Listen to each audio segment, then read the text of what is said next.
Alhamdulillahilladzi anzala rasulahu bil huda wa dinil haqq liyudhhirahu 'ala dinih wa kafa billahi shahida. Asyhadu an la ilaha illallah wa asyhadu anna Muhammadan 'abduhu wa rasuluh. Allahumma shalli 'ala Muhammad wa 'ala alihi wa ashabihi ajma'in. Ikhwatu fid din wa akhwatu fillah, azani Allah wa iyyakum.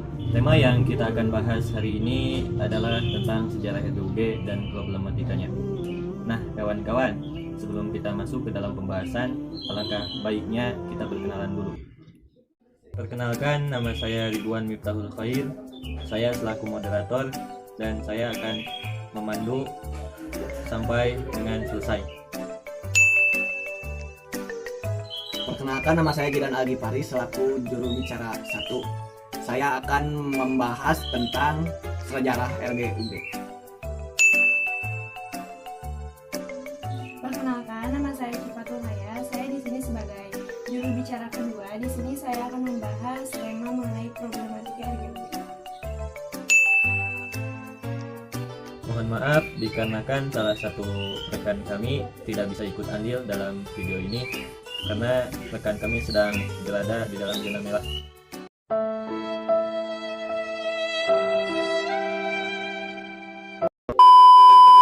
Untuk mengefektifkan waktu, saya persilahkan kepada jubir 1 untuk memaparkan tentang sejarah RGUG. Saya persilahkan. Bismillahirrahmanirrahim. Innal hamdalillah nahmaduhu wa nasta'inuhu wa nastaghfiruh wa na'udzu billahi min syururi anfusina wa min sayyiati a'malina. May yahdihillahu fala mudhillalah wa may yudlilhu fala hadiyalah.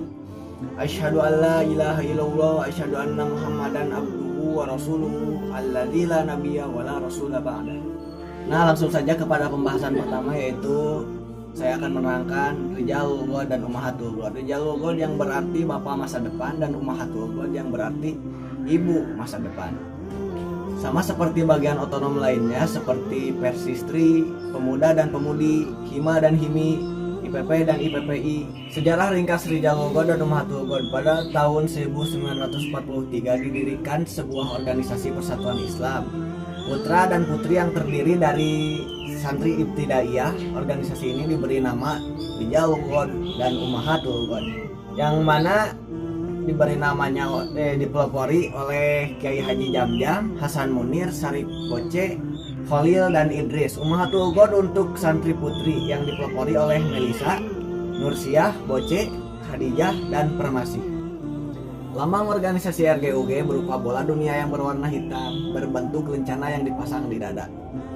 RGUG diilhami oleh perkataan Syekh Mustafa Al-Bulayani yang berbunyi Subhanul Yaum Rijalul God Ummahatul God, yang artinya pemuda-pemuda masa sekarang adalah calon pemuda-pemuda bapak-bapak atau masa depan yang akan datang. Dan perlu kalian ketahui bahwa nama lain dari RGUG yaitu Subhanul Yaum Rijalul God dan Banatul Yaum Ummahatul God diambil dari kata Subhan. Subhan yang berarti anak laki-laki, Al-Yaum yaitu hari, Ar-Rijal yaitu laki-laki, Al-God yaitu hari esok. Dan Banatul Yaum Ummahatul God juga diambil dari kata Banat. Banat yaitu anak perempuan, Al-Yaum yaitu hari, dan Ummahat yaitu perempuan, Al-God yaitu hari esok. Dan perlu kalian ketahui juga nih bahwa moto RGUG yaitu Hayatuna kulluha ibadah, yaitu hidup kami seluruhnya untuk ibadah. Kenapa sih harus seluruhnya untuk ibadah? Itu salah satu pertanyaan dari rekan-rekan kami. Ya, jawabannya karena hidup manusia dan jin diciptakan untuk beribadah, seperti dalam Quran surat Al-Dariyat ayat 56 yang berbunyi wa ma khalaqtul jinna wal insa illa liya'budun.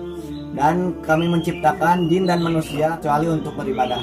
Oh ya teman-teman, tujuan didirikannya RGUG yaitu sebagai berikut. 1. Untuk melatih dalam hal kepemimpinan atau sebuah organisasi. 2. Sebagai miniatur masyarakat. 3. Sebagai pencetak kader. Dan masih banyak lagi yang lainnya. Terima kasih kepada juru bicara yang satu, Saudara Jidan Algifari, yang telah memaparkan sedikitnya tentang sejarah RGUG. Oke, selanjutnya kita lanjut kepada juru bicara yang kedua, akan memaparkan sedikitnya tentang problematika dalam sebuah organisasi RGUG. Bismillahirrahmanirrahim. Nah teman-teman, bagaimana pemahaman kemarin yang tadi disampaikan oleh rekan saya? Apakah bisa dimengerti? Apabila ada kekurangan, mohon maaf. Nah di sini saya akan menyampaikan sedikitnya pemahaman tentang apa aja sih yang biasanya ada di dalam sebuah organisasi. Nah mungkin pertanyaan yang pertama nih ya, bagaimana cara meluruskan ketidaksepahaman dalam suatu organisasi? Nah jadi ini dalam suatu organisasi itu mesti diluruskan dulu kesepahaman kita. Misalnya antara rekan kita, misalnya berada satu bidang bersama rekan kita. Nah 4 rekan itu, misalnya kita berrekan 4 orang nih ya. Nah 4 orang itu harus memiliki kesepahaman yang sama. Supaya apa? Supaya kedepannya kita nanti bisa menyesuaikan apa yang ingin kita tuju itu sama gitu ya. Nah terus perlu dipahami juga ya, kalau misalnya kita mau menjalankan sebuah program, nah kita juga perlu memahami nidom kita misalnya. Jadi dalam memahami nidom itu tidak cukup satu kali, dikarenakan apa? Mungkin ada masanya kita lupa dengan nidom itu. Nah tugas kita tuh apa nih? Nah harusnya tanggung jawab kita tuh apa? Nah misalnya kita harus kembali membuka nidom itu, baik nidom dahili ataupun nidom apalah ya yang satunya lagi. Nah mungkin perlu juga dalam suatu organisasi dieratkannya tafahum, dieratkannya ta'aruf. Nah yang pertama yang mesti kita kedepankan dalam sebuah organisasi adalah ta'aruf. Nah, ta'aruf dalam organisasi mestilah dikedepankan. Mengapa demikian? Dikarenakan dalam satu organisasi kita tuh harus saling mengenal satu sama lain, mengenal karakternya. Nah, terus nih ya teman-teman, misalnya kita tuh udah berjuang keras banget nih buat si organisasi itu sendiri. Nah, terus kenapa sih respon yang kita dapat tuh nggak sesuai sama apa yang kita kerjain? Nah mungkin ada sedikit kesalahan, bukan sedikit, bisa jadi kesalahan yang sedikit itu lama-lama akan menjadi bukit ya. Kalau misalnya tidak diperbaiki, maka kesalahan itu akan semakin membukit dan membuat diri kita sendiri merasa tidak dihargai berada dalam suatu organisasi itu sendiri. Nah seperti yang saya sebutkan tadi ya sebelumnya, yang pertama dalam sebuah organisasi itu penting sekali dalam ta'aruf. Nah setelah ta'aruf baru kita bisa melanjutkan kepada tafahum. Setelah kita bisa saling mengenal satu sama lain, bisa saling mengenal karakter diri masing-masing, nah baru kita bisa saling memahami itu dalam tafahum. Kita bisa mengerti, oh orang ini mah tidak suka seperti ini, orang ini mah tidak suka diperlakukan seperti ini. Nah mungkin dari situ kita bisa menyesuaikan, kita harus bersikap bagaimana menghadapi karakter orang yang berbeda-beda ini. Nah setelah tercipta tafahum antar anggota, nah di sana akan tercipta ta'aruf antar anggota. Ta'aruf itu apa? Saling menyayangi antar anggota. Jadi bukan dalam tanda kutip menyayangi apa ya, tapi saling menyayangi antar anggota dalam ikatan ukhuwah ya. Nah setelah ikatan ta'aruf terjadi, maka akan ada takaluf, yaitu saling menanggung beban antara tashkil yang satu dengan yang lain. Jadi sebuah beban, sebuah masalah, entah itu suka atau duka, ditanggung bersama-sama.